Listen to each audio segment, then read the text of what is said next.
Hey, everybody. In today's episode, it's myself, Benjamin B., and Craig Robinson. Craig is, in fact, an attorney, and he comes on the show to not only discuss lawyer stuff, in particular, Marchman Acts and how we can utilize that, but also his sobriety. He's in recovery, and it is really beneficial for what he does today with the Marchman Act. What is the Marchman Act? It's a tool that you can utilize to help ensure that somebody at least tries to get sober, but we get into details on that in the episode. But since we're talking about tools to get sober, I do want to talk to you about SoberLink. SoberLink is a partnership of ours, and it's a breathalyzer device that you can utilize. When we talk about tools in our toolbox for recovery, SoberLink would be great for you. Like I said, it's a breathalyzer, but a few features with it. It's tamper-proof. It's very hard to tamper with, okay?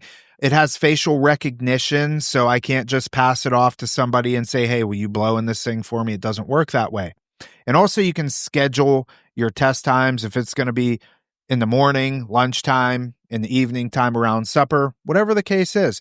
You can also set it up to where your results go to an accountability partner, a trusted therapist, a trusted family member. It's just added accountability for you while you're on this sobriety journey. It does not take the place of addiction treatment. It does not take the place of Alcoholics Anonymous or whatever other support program that you are involved in. It does not take the place of that. It is a tool, right? It's going to help you stay accountable, not only to yourselves, but whoever that trusted person is. A lot of times people implement this when they're transitioning out of treatment and maybe going back home. SoberLink would be a great tool for you to have. Now, SoberLink is gracious enough to give us a coupon code, so you can go to soberlink.com/RRT. Again, it's soberlink.com/RRT, and you're going to get 50% off of your first device. Enjoy the show. Anyways, I get 40% off. Amazing. Here we are, Real Recovery Talk. I am your host, Tom Conrad. In today's episode, we got Benjamin B. What's happening, everyone? And we have Craig. Craig, how are you, sir? What's going on, everybody? I'm doing great. Thanks for having me. First things first, thank you for tuning in on the podcast app, whichever one that you choose to use. And thank you for watching on YouTube. In the end, if you have any comments, questions, or concerns, you can always reach us. info@realrecoverytalk.com. Again, that's info@realrecoverytalk.com. And ultimately, we want to help you turn your mess into your message, right, peeps? Yes, sir. What's up, Craig? What's going on? Take two. Take two. That's all right. This happens in the podcast world. Got a little dry run there. That's good. Yeah. So Craig and I, we had spoken a few years back in regards to something legal. I can't remember in regards to who or why or what, but Craig is an attorney. So we wanted to bring Craig on to discuss attorney things because Ben and I are not attorneys, and anything that we say on here you cannot take for legal advice. So we're like, well, let's bring on Craig. Funny you bring that up. I literally heard you say to somebody yesterday, this is the point where I have to tell you I am not an attorney. We use that line all the time. Yeah. I mean, we've seen a lot of cases, right? But we always preface, I'm not an attorney, but I have seen this go this way and that way. Well, it's like often. I have to say that I'm not a therapist, which, oftentimes, fair. There's this line between the two that, especially in this field where clients think you're kind of both, right? Like, that if they're having legal issues that you guys can help them with that. And if they're having clinical issues, then for some reason, they want us to help them with that too. So it's there's blurred lines sometimes between the two. I can't tell you how many times I have to say to our clients, like, you need to ask the treatment center that. That's not a question for us, If you're anything to do with this field, you do have to wear multiple hats. Yeah. Oh, like, sure. you really do. Yeah, we have to say we're not therapists too. And we have to say we're not doctors. We're really not anything other than just, we say two bozos on the bus that have a lot of experience with addiction in any capacity. So, but anyways, Craig, thanks for coming on. Ben, why don't you talk about how this connection was made, and then we'll roll with it. If you have an addict or an alcoholic in your life, chances are you're angry, frustrated, worried, scared, a lot of emotions. We totally understand. We've worked with a lot of families going through the same thing that you're going through right now. You want them to get help.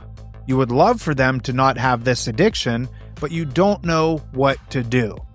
This is why we put together Family Reconnect. This is a program that is designed to put you first. Ultimately, if you help yourself, you can help them. In this, we're going to teach you how to set appropriate boundaries. We're going to teach you how to communicate effectively. We're going to teach you how to go into situations with your addict loved one that is going to be effective. A lot of times, family members and loved ones, they act out of emotion. We get that, we understand. But all that does is make it worse. You need people to come alongside you that can walk this journey with you. So starting on June 3rd, we are going live. We want you to be a part of this community.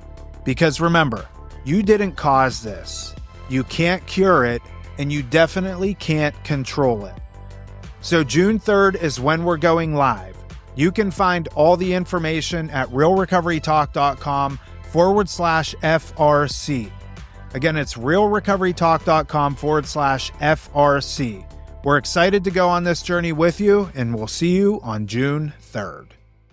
Yeah, same kind of thing as the two of you. We had spoke on the phone at some point about a client that was Marchman acted and came through Rock, but we had never met in person until a couple weeks ago. I went up to Futures. Is it Futures Recovery Center? Is that the Futures Recovery Healthcare? I think is their official name. Yeah. They put on this series but anyway, they had a lady that wrote a book on parenting in recovery. I got an invite.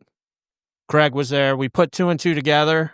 We're like, oh, okay. Now there's a face. And through his, because he raised his hand to share after the author spoke, and I found out you're in recovery 7 years also. Yep. Mm-hmm. So, which is super cool because you see big picture, in my opinion. I can already tell. Yeah. So yeah. No, I mean, no, and I have to tell you too. I mean, the way I heard about your podcast a few years ago, because that particular case that we spoke about was actually, there was a mom that I remember had known of you guys because of the podcast. That she had listened to the podcast, and that's actually how she found your facility. So I've heard about your podcast now for a few years. It's an honor to be on. Oh, that's cool. it is cool. I oftentimes wonder if anybody listens to us, but apparently they do. Yeah. I mean, and obviously you guys said something that really, and that mom was a therapist herself. So, I mean, to think that you guys had that kind of an impact. Yeah. Where mom has listened to your podcast and wanted her to go to Rock as a result of it is pretty cool. Yeah. Well, it's a trust. It's the cool thing is that people, for whatever reason, trust us. And well, I know why, because, we don't really shy away from anything, and that's the thing. That's why it's real recovery talk, right, Ben? Yes. So Craig, you, interesting in the fact that you're clean and sober. Yep. An attorney that works in this field. Yeah. The only thing I know that's, somewhat sketch about you is the Philadelphia thing from Philly. That's neither here nor there. I'm from Pittsburgh. It's sketch. It could be sketch. Yeah. Philly can be sketch, but anyways, take us back to, first off, I know you went to Penn State because we had talked about that a little bit, but did you always know you wanted to be an attorney? Like, what led you in that direction? Yeah, I mean, I've been talking about being an attorney since I was like in third grade. Really? Yeah. I mean, that was like kind of, and I really kind of stuck to that. I mean, I always knew that. I mean, the typical like, I like to argue, I like to debate, I like to talk, I like to help people. Basically, the first few things you said right there, the worst client. Yeah. I like to debate. I like to argue. Yeah. Oh, I have been a terrible client myself at points in time. Because like intelligence, obviously in this field, when you're trying to get sober, I mean, totally works against you. I mean, it worked like. I wasn't kidding. Yeah. Some of our worst clients, not worst, because you do end up winning them over. Yeah. But in the beginning, it's like talking to a brick wall. When you get attorneys, when they tell me they're an attorney, I'm like, oh God. Yeah. Or doctors. This is going to take a lot of energy. Yeah. But they end up doing great. Yeah. They really. Yeah. Yeah. I mean, it's, they say that attorneys have the highest, I mean, I don't know if this is accurate. I've seen this statistic. I think you could probably, make this argument about a lot of professions, but that attorneys, I guess, have one of the higher rates of, substance use and mental health issues. I don't know why that is, quite honestly. I mean, it is a fast-paced field, but so is, behavioral health. So I'm not quite sure what the connection is. I just know that a lot of attorneys, as we talked about kind of offline, love cocaine and alcohol and probably a mix of other things as well. It's a societal thing, I think, but we know most people that suffer from addiction in some capacity, it's rooted way, way before our professions develop. So, I mean, but who knows? Yeah. I think that, I got friends that are attorneys and doctors and stuff like that, and medical sales, anything that's out whining and dining people, keeping up with the Joneses, and, and then you see all the TV shows that are, kind of all represent that. And, it's just part of the thing. The thing is that if we're afflicted with this disease of addiction and part of your job is whining and dining people, well, then you can't turn it off, and then it becomes a problem. I think, too, if I look into the psyche of what I think holds an attorney back, it would be unrelenting standards. Yeah. That, like, I can imagine if you're an attorney, you have an obsession, perfectionism. I can imagine, like, within a case, you're looking at attention to detail because if you screw up one detail, the whole case can be thrown out. Sure. I've seen a lot of movies and shows. Sure. But no, you're right. Yeah. You know what I'm saying? Like, so I can imagine, like, and I can say as an addict, like, I've got this fierce determination to win. Yeah. Like Bill W. talks about. Yep, for sure. Fierce determination to win came back. Yeah. But, like, if I lost a case, I'd probably drink myself to death over it. Right. You know what I mean? No, you drink over the wins and you drink over the losses and everything in between. Yeah. I also would say too that, like, I mean, for a while it was performance enhancing. I mean, it definitely was. I mean, when I first, I'll never forget the first time. So I was an attorney in Philadelphia and New Jersey for 10 years before coming into recovery. It's what brought me to Florida. Common story, right? Went to treatment here, thought I was going to go back there, and my therapist convinced me that, like, that was a bad idea. But I remember doing cocaine for the first time at work, in my first year of practice of law. And I remember I had 15 clients or something like that to meet with that day. I mean, it was like one of these crazy days, right? That's a cokehead's dream. Yeah. And I remember, like, I felt like I had found my solution to that issue. I was kind of, exhausted from whatever I did the night before, and that got me through that day. And I remember thinking to myself, this is awesome. I could actually use this in a positive way, was my thought at the time. That's so funny. I tell the same story with me and growing up down here in South Florida, the pill mill state. I've told this story ad nauseum, so I won't get crazy into detail, but Oxycontin, roxycodones down here, when I was working for LA Fitness, is when I really jumped in as a salesman. Yeah. Crushed it. Yeah. My manager's like, whatever you're doing, keep doing it. Like, I'm on it. Yeah. Yeah. But the people don't realize the performance enhancement side of it. They think, oh, cokehead, like, they see the end result. Yeah. Yeah. What they don't see is how it started. Right. And what it actually did to enhance your life. Yeah. Yeah. So you graduated law school probably at what? I don't know, 25? 25. And then, so you go right into practicing law, whatever that looks like. Yep. And when was that cocaine? When was that? How old were you at that first time? The first time I was 18. I mean, so I was at Penn State at that point. Oh, okay. I had always had this, like, fear. I mean, I had done other drugs in high school, but I always had this fear of snorting anything, believe it or not. And then that fear when I got to college quickly went out the window. Yeah. So I was like, all kind of stuff can go up here.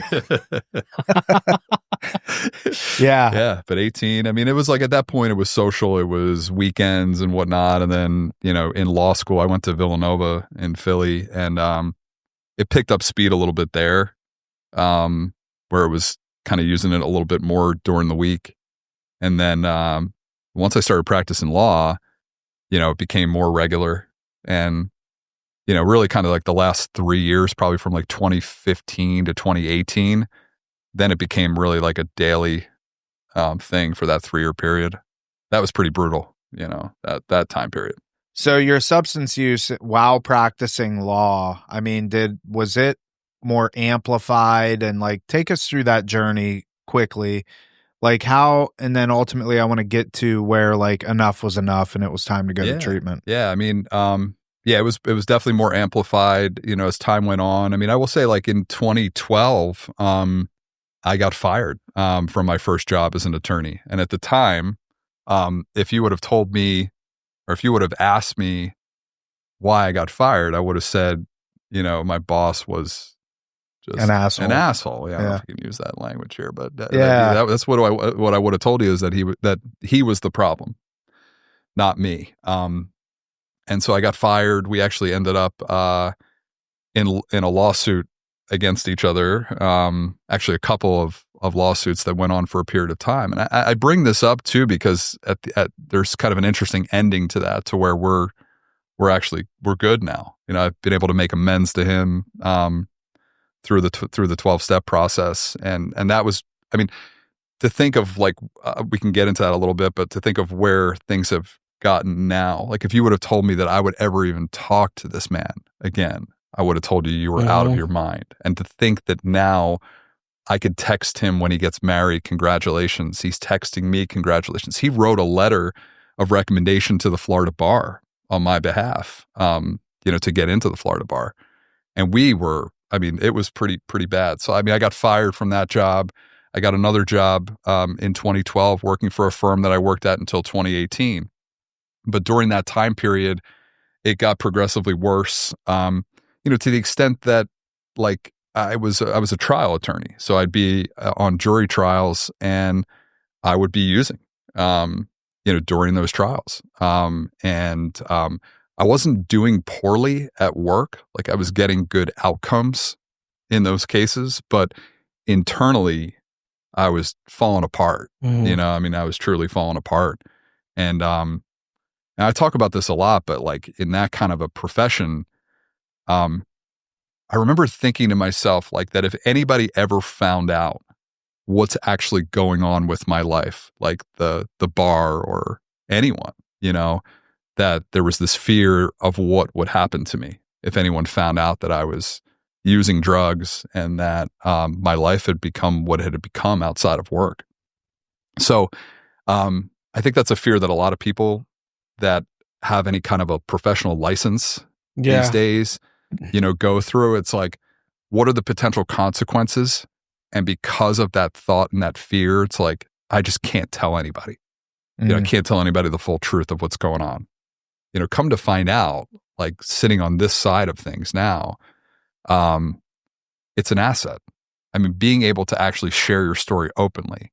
And it made things a little bit more complicated. Like getting into the Florida bar, I was honest with them about what had gone on. And so they made me wait a couple of years to get in, which I'm okay with now. It was annoying at the time.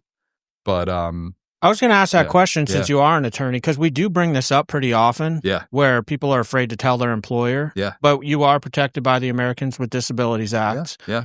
In layman's terms, I just explained, like, if you report yourself, you're protected.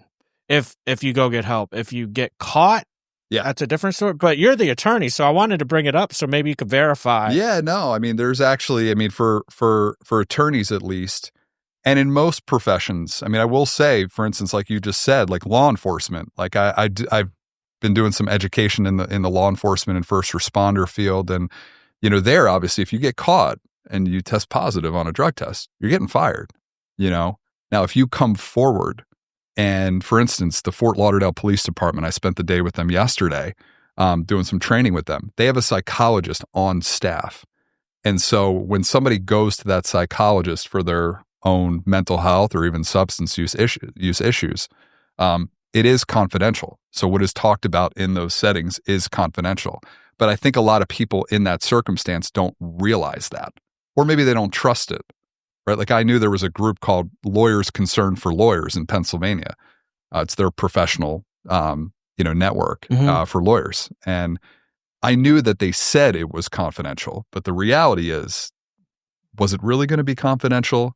Like I just didn't trust that there wasn't something outside of that if I said something, for instance, that I was suicidal, would that be something that would be reported? So I don't know, man. I just like kind of sitting on this end of things, and I love kind of talking about this because I do believe that there are people out there that are so afraid of the consequences of coming forward and saying that they're an addict that it prevents a lot of people from coming to get help. Oh, for sure. And I could tell you right now on our end, we've had people of all kinds, all professions come through here. Pilots, doctors, you name it. Yeah. They've come through here at some point. Yeah. So it definitely doesn't discriminate. This might be kind of an offshoot, but I want to mention it since it just happened. It's kind of a current event. I don't know too many details other than the short article that I read, but kind of to your point, people don't come out and ask for help. I think it was the Martin County judge. Yeah. This just happened. I just sent Tom the article last week. Yeah. He was literally overseeing the substance abuse mental health. I've been in front of him many times. So yes, he just got caught with cocaine and DUI. Yeah. So it's, and as much as I've been in this field now for a few years and I've kind of seen a lot of stories like that come out, it's still to some degree, I've been in front of that judge. He oversees the Marchman Act cases in St. Lucie County. He was arrested in Martin, I think, but he's the St. Lucie County judge that handles Marchman Act cases. And there's been a lot of times where he would give like a pep talk even to someone who was, at the early stages of recovery. And, just to think that people are kind of living that life behind closed doors and don't feel comfortable to say it. Like, I wonder in that circumstance to what degree he wanted out of that lifestyle. Because I can think back to myself and think like, especially towards the end, like, I want out of this. Like, I mean, it's like you feel like you're trapped, right? Like there's no way out. I mean, that's what it felt like. It felt like quicksand, right? Like I just have to accept this horrible circumstance and there's nothing I can do about it. And then eventually, and what it does, it just drives us deeper and deeper and deeper because we continue to hide and manipulate the system in any way that we can. I'm willing to bet that judge is that person that you're talking about. Yeah. That he didn't,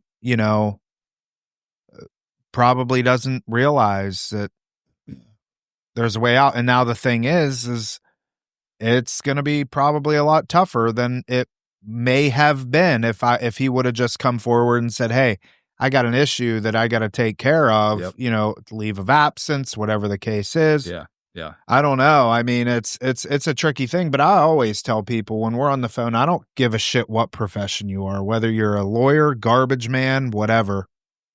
If you struggle with addiction or alcoholism, nothing matters. Nothing else matters than getting sober, because the job that you have, you're not going to keep. Yeah. The relationships that you have, you're not going to keep. For the people that are like, I can't leave my girlfriend, or I can't leave my pets. That's a great one when you hear that. I can't leave my dog. Who's going to watch my dog? I don't know. The pound. What? Like, we're talking about your life versus Fluffy. It's ridiculous, but it is a direct representation of the grips that we get in. Yeah. And it's sad. It really is. Talk a little bit about, Marchman Acts. Is that a Florida thing, like in name, but I think every state has something similar too, or not really? Actually, not really. Okay. Florida is really unique. The Marchman Act is a Florida specific law. And it is a really unique law. And what I mean by that is that what you're kind of talking about. So there's the Baker Act in Florida, which is really kind of designed to be more of a short-term psychiatric stabilization law, where someone goes into a hospital setting for, an up to 72-hour period. Maybe that gets extended for a short period of time, but usually Baker Acts are kind of over in that 72-hour period.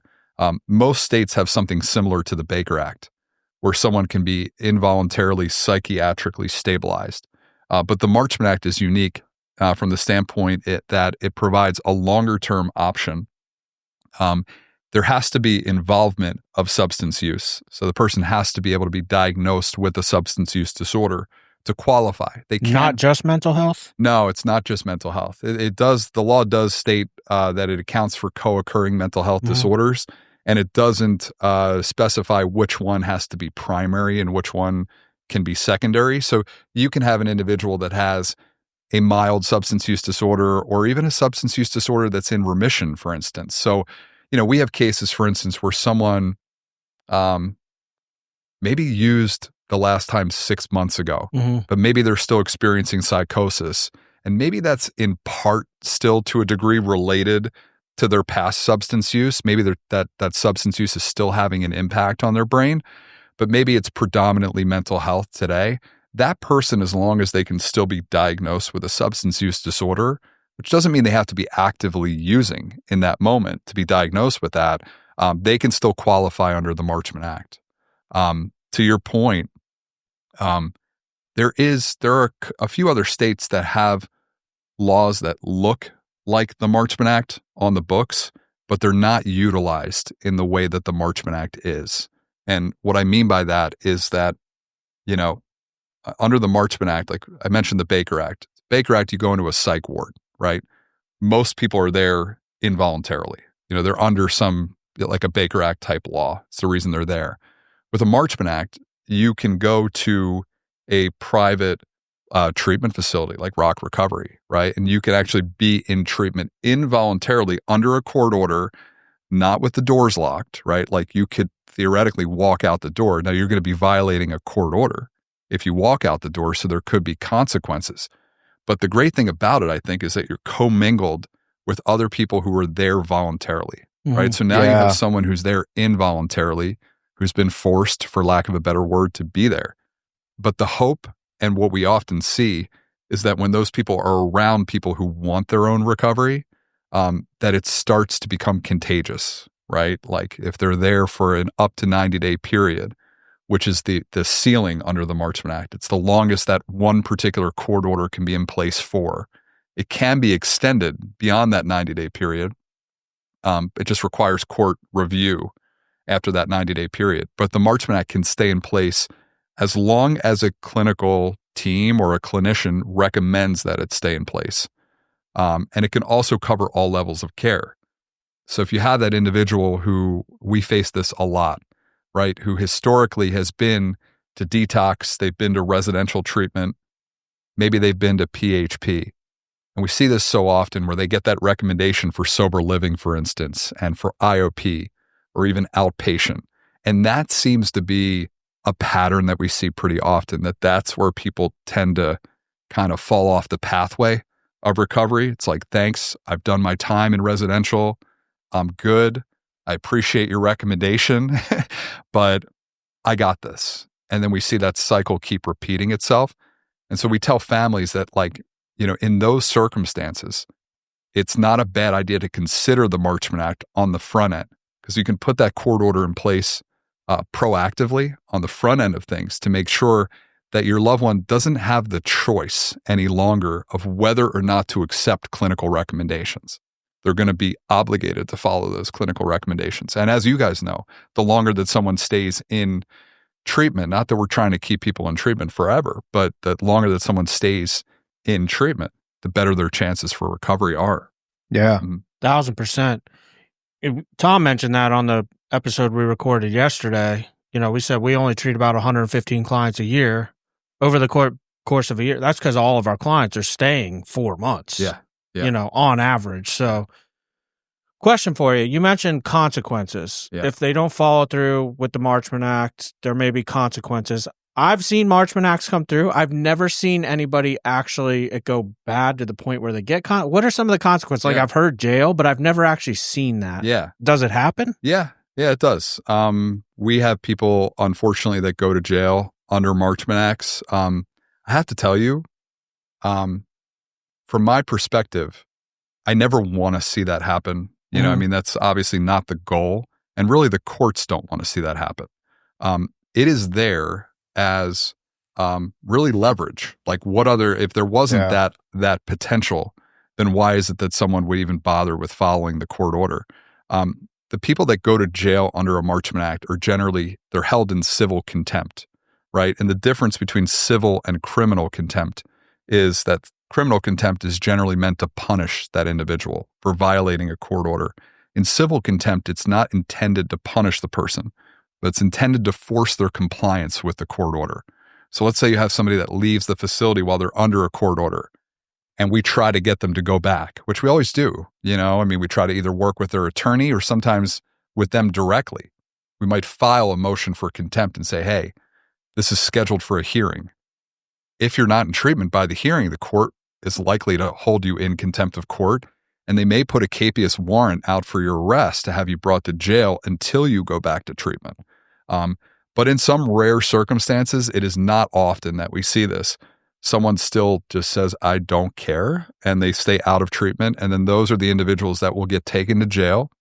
It's usually for a short period of time, a couple days, sometimes on the longer end, a week. They're brought back before the judge or the magistrate that's hearing the case, and they're given the keys to the jail, meaning that as long as they will go back to treatment, they can get out of jail usually that day. But that's a conversation usually between the judge and them to see what their actual willingness to go back to treatment is. So a lot of people think that it's a choice, like I can choose jail or treatment at that point. And as I tell people, it's not really one or the other. Like jail is just kind of a stopover until you go back to treatment. And once you're willing to go back to treatment, you get out of jail.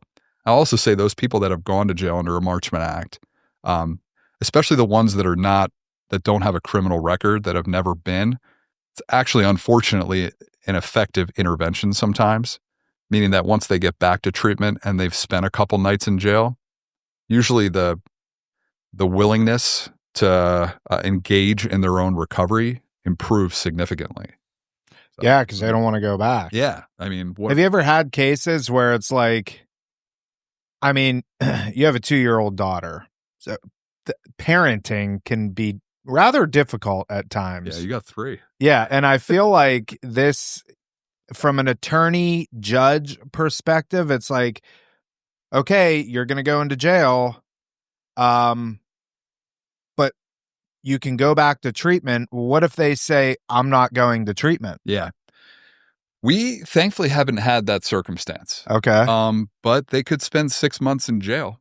That was my question. Yeah. So that you'll stay in jail until you're willing to go back to treatment. Yeah. Okay. I mean, so they could stay in jail for that 6-month period, and then the court order doesn't go anywhere, right? I mean, the court order for the Marchman Act stays in place. They're still obligated to go to treatment at some point. Theoretically, they could be held in contempt again for not going back. We haven't seen that happen. I have to tell you that most people get, I mean, the exception to the rule is the person, and there are a few people like this, that are actually more comfortable in jail than they are out in society. Mm-hmm. Mm-hmm. Well, and you can get high in jail. Yeah. You can, Yeah. And the reason I brought up the children thing is because we get in this, this happened this morning. Levi, I'm going to take your dirt bike. And he's like, I don't care. And I'm like, damn it. I don't really want to load that stupid thing up in the back of my truck. You get in this back and forth thing, but it sounds like that the judge and the jails are willing to hold you until you're willing to go back to treatment. Yeah. I mean, and I have to tell you too, it's like, especially in this area, we're really blessed with some great, in Palm Beach County, it's magistrates typically that hear these cases. The difference being is that they can't enter an order or sign an order. They can make what's called findings and recommendations, and then a judge ultimately will sign the order. So it's really the same concept, but we're really blessed in Palm Beach County and Broward County. And I also have to tell you, I mean, even like St. Lucie County, the judge we mentioned, we've been blessed that I think that the court officials have a really good understanding of, especially when they're working in mental health court, of how to kind of navigate these talks with someone who's in this process and really try to encourage them. Yeah. Say like, look, nobody wants to have you go to jail. That's not the goal here. The goal is to have you be well. In this process. Do you, when you have a case, because earlier before we started recording, you talk about you talk to the family a lot, yep, which I'm sure is the front end lining it all up. In your case, do you have a lot of interaction with the client themselves? So sometimes, there's obviously rules that if the person is represented by an attorney, obviously I can't talk to them directly. If they're not represented by an attorney, we can talk to them. A lot of times we'll get calls from the treatment center. Like the person gets there for an assessment, which is how the process begins. And oftentimes that person gets here to treatment and they don't have a lawyer and they want to talk to somebody about what is actually happening and what this process is about. So we offer that to the facilities and say, if they want to call us, we obviously have to explain to them that we don't represent them. We represent their family. Yeah. But a lot of times they want to talk to us, even though we don't represent them. Well, I was wondering too, on a personal level, with you in particular, me knowing you're in recovery, I'm thinking to myself, like if I'm the client and maybe I'm pissed off, like my family's forced me to treatment, I hate the system, screw God, everybody, everything. I'm thinking to myself, I'd be encouraged knowing that you're in recovery. Yeah. Do you share that with them? Because I'd like to hear that versus like, oh, there's some attorney that's trying to send me to treatment. But I would be like, oh, this guy understands. Yeah. And that's happened a lot, right? I mean, there are people that we've Marchman Acted that I'm still in touch with today that were on the other side of the case because I disclosed that to them on the front end. Now, I mean, there's all these rules or recommendations on self-disclosure, usually in a therapeutic setting, right? They in the legal setting, they don't go into that as much. But I forgot to mention this too. But I'm an MSW, so I went back to school and got a master's of social work too. So of course you did. So I've worked in treatment a little bit as well. And so when I was in school for that, which I did in recovery, I went back to school because I thought I wanted to be a therapist, and realized that I wasn't really quite cut out for that.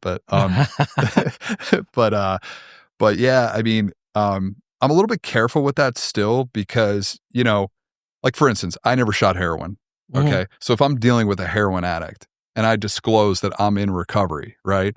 Then the next logical question might be like, oh, like what kind of drugs did you do? Right. And if I didn't do heroin or shoot heroin, or I never shot cocaine, but they shot cocaine, with the dangerous territory you get into is like, maybe they don't fully relate to that because they're like, well, you weren't as bad as I was. I am kind of cautious about it, and I kind of pick my spots on where I might mention it.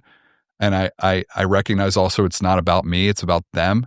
But certainly, like in a lot of circumstances, it is super helpful. And it's actually built this kind of interesting trust with the person that we're Marchman acting and us. It's like it creates a relationship. And that relationship for me has continued well past the Marchman Act. I mean, I go to meetings, and at my meetings that I go to, my home group, for instance, there's a few people in that meeting that we Marchman Act, that's cool. Yeah. And the coolest part about it is I get to see like on a daily basis, like how well they're doing today. Like, and that this works. Cause a lot of families will ask us on the front end, does this work?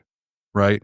And I can never tell them that it does or it doesn't. I can tell them that it can, because we have those circumstances where I know people that have been sober for years now that began their journey with a Marchman Act. They began their journey with no willingness at all, right? They were forced into this process. They wanted nothing to do with being in treatment.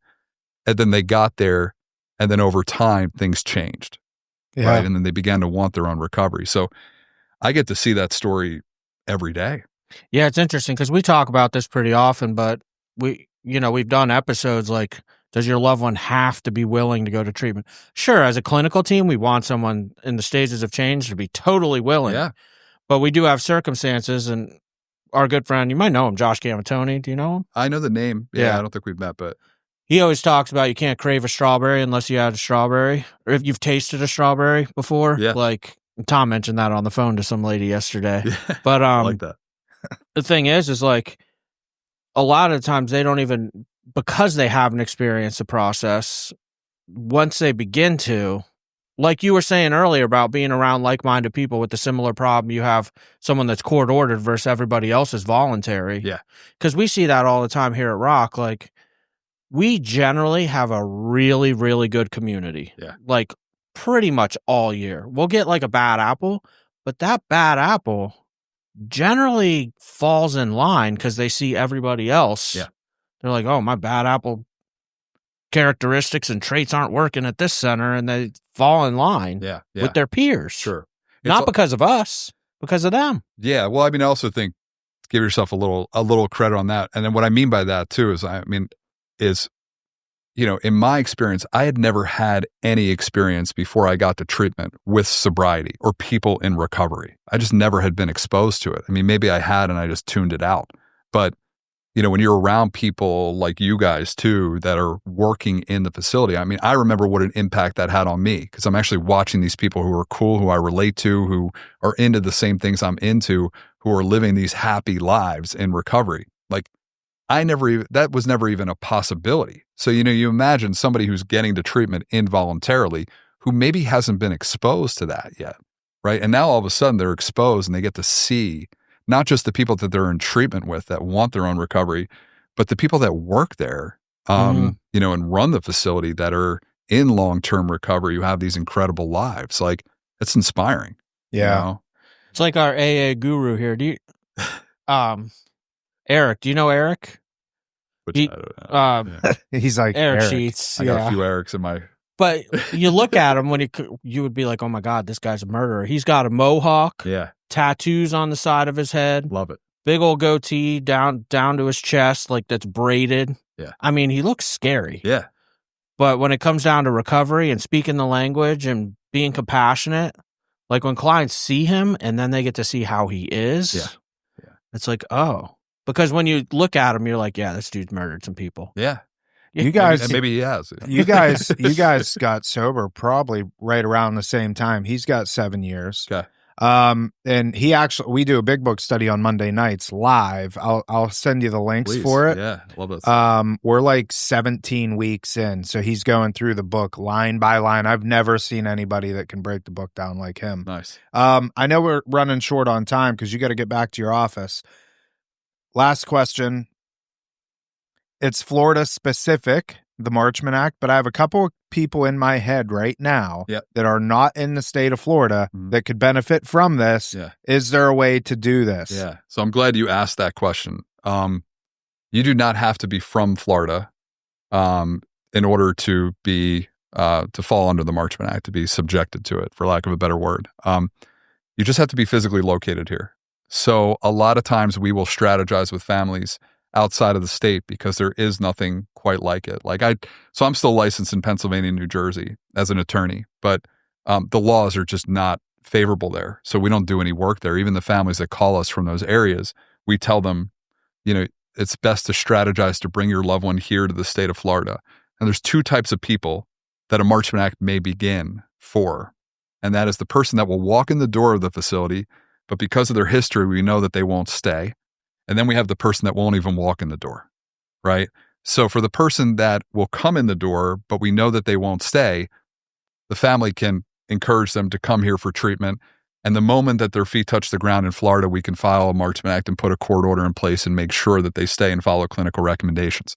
For the person that won't even walk in the door, we will at times, unfortunately, I mean, these are dire circumstances, right? Yeah. This is not just like my son or daughter is using a little too much cocaine or they're smoking a little too much pot in their car and they're, right. These are circumstances where there have been overdoses, DUIs, criminal history, violent or aggressive behavior, neglecting of medical conditions. I mean, we have people that have needed a liver transplant, right? Yeah. That just won't actually take the action to get it, right? So those are kinds of like the circumstances where you're looking at a Marchman Act, but we strategize with families pretty often to come on a nice vacation. Yeah, I know.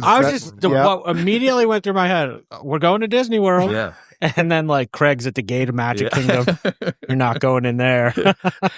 No, but I mean, we unfortunately, and there's some deceit involved in that. And a lot of families have a difficult time with that. Like, oh, I can't lie to them. I can't lie to them. And I get that too. I mean, look, I'm living a program of recovery, right? Like I'm in the program. I mean, the first principle is honesty, right? So like for me to tell a family, be dishonest with your loved one, it's hard. Is challenging for me morally and personally. But what's the alternative? Right. What's the alternative in those circumstances? Because your loved one's probably going to die. Yeah. And I have to tell you, I'll just tell you this. We have I'm going to be releasing a video that I just filmed with a mom out in Pensacola just last week. I went out there to sit down with her. She's a woman who we Marchman Acted her daughter, and her daughter's doing really well today. And in that video, I got emotional kind of watching that video because I know where she was and I know where that family was before we got involved in the case. And she says in the video too that like without the Marchman Act, she's convinced that her daughter would be dead. And really kind of our cases are those cases, that it's without this. Yeah. That is the alternative. So the choice comes down to, do I lie to my loved one to get them to the appropriate place where we can implement this process that might save their life? Or do we keep doing the same thing that we've been doing for a long time and expecting a different outcome? Ben always says you got to be the best manipulator in the room. I was just going to say that. I knew you were, but I was going to take it from you. Yeah, that's my number one rule for myself. When I'm running group, when I'm dealing with the intervention, I will be the best manipulator in that room. Yeah. You'll see. Yeah. It's not a bad thing. It's not and it's funny too, because like you were talking about earlier with the self-disclosure stuff. I'll be straight up with you. I'll be a human being and operate in the gray area. Now I'm talking ethically, morally. I don't do things out of bounds there. Yeah. But sometimes I say screw the rules if it means saving somebody's life. Yeah. Right. I will. I've never admitted this on the podcast, but I will tell you, I have lied for the good in situations. I disclosed it later to the client, like, hey, but had I not, we wouldn't have got the outcome. And I don't do it all the time. Yeah. Very rare cases. Yeah. But you have to ask yourself, like, is this kid going to end up dead? Yeah. Yeah. Yeah. And the other piece to it too, I'll just say is once they get here, like, so that person gets to rock recovery, right? Through a Marchman Act or some other means. And let's just say their family lied to them along the way to get them here. I always tell families, because the thing we get on the front end is they're going to hate me forever. They're going to hate me forever. My son's going to hate me forever. Mm-hmm. And so it's two things. Number one, would you rather them hate you forever and be alive? Is number one. And number two, that is rarely the reality of it. Once your loved one gets to treatment and they have the ability to be around some really great quality clinicians, and you guys get to do some family work, more often than not, what we see, at least in our field, is that a lot of family healing takes place, and all that is forgiven. If the person gets well through a great program, then the family can heal, and I'm so glad you brought that up, because it also applies to, like, right now, I have a mother who I have a release for, calls me, but I haven't disclosed it to the client yet. It's one of those situations where I don't think it would be beneficial. But exactly what you just said, he hates me right now. Yeah. He hates me. But here's the reality of the situation as a parent, because we call it counterintuitive all the time. I have two kids also, 15, 7, and nothing would hurt more than to be hated by my kid. Mm-hmm. So, like, but here's the fact of the matter. Do I love my kid enough to be hated by him? Mm-hmm. Am I going to be strong enough to hold to that love? Because it's for the better. Like, and I'm basically saying the same thing to the mom right now. Yeah, okay, maybe he does hate you right now. Last question, and then because you got to go to Boca. So, does it have to be a parent, or can it be anybody? Like, what qualifies a loved one? Yeah, great. These are great questions that I wish. I'll tell you what, Tom, I can see why you do this for a living. Thank you. No, it does not have to be a parent. It can be anyone with knowledge of the person's substance use history, right? So oftentimes when families call us for this exact reason, mom and dad, I should also tell you, this is not just mom and dad. We have adult children calling us for their parents, unfortunately. Yeah. Relatively often. We got brothers and sisters. We've had business partners, which is also kind of like an interesting one, because, I mean, the moment that comes up, it becomes like a little bit of a red flag. Although I'll tell you, so Richard Casey, the firm is Robinson and Casey. Richard's my law partner. He's in long-term recovery as well. We actually met while I was in treatment, believe it or not. Wow. Yeah, so that's how our firm was formed, out of our relationship. He worked for Karen, which is where I went. And my therapist introduced me to him. He wasn't somebody who met with patients regularly, but so he's in long-term recovery. I'm in long-term recovery. And I forget where I was going with this. What was the question? Oh, does it have to be a mom or a dad? I'm sorry. So business partners. I always tell him this. I'm like, dude, if you relapse and you needed treatment, I'd Marchman Act you in a heartbeat. Yeah. I mean, and you needed to be there and you weren't going. And he says the same thing about me. He's like, I'd do it to you too. So, I mean, you know, if it's like that kind of a circumstance where it's truly out of love and care, and like, obviously I want my business partner to be well, but it can be anyone with knowledge, and we'll work with the family to find the best person to be the petitioner if we feel like we need to insulate the family, or mom and dad. Sometimes we'll go with an uncle or an aunt or a cousin, somebody who's a little bit more on the outskirts of the family. Like Sally did this, not me. That was a great question. I didn't know that. I thought it had to be. Well, and what prompted that question for me is that I have a couple of cases that we're actively working on right now, and it's one is not, it's just a really good friend. Yeah. And the other one is a spouse. Yeah. You know, and the one, and she's going to listen to this. I know she's going to.